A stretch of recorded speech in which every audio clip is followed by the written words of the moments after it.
Яңа шәһәр микрорайонында яңа ял итү урыны яшьләр паркы тантаналы төстә кулланылышка тапшырылды. Ул Бердәм Россия партиясенең халык программасы һәм торак һәм шәһәр мохиты илкүләм проекты буенча булдырылды. Ачылыш чарасында республика район җитәкчелеге депутатлар катнашты. Прилегающая территория к новому городу, который мы думаем в дальнейшем все равно будет прирастать. Мы предусматриваем строительство нескольких домов многоэтажных коммерческого характера. Я думаю, всегда востребован будет парк.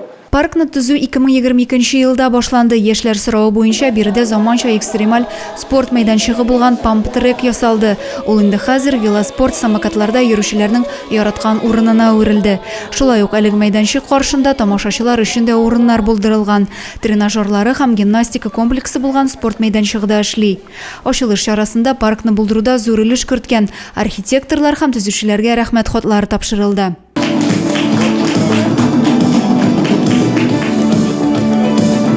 Олысы да, кешесе дә үз иткән парк зәйлеләрнең яраткан ял урыны булыр дигән өметтә калабыз.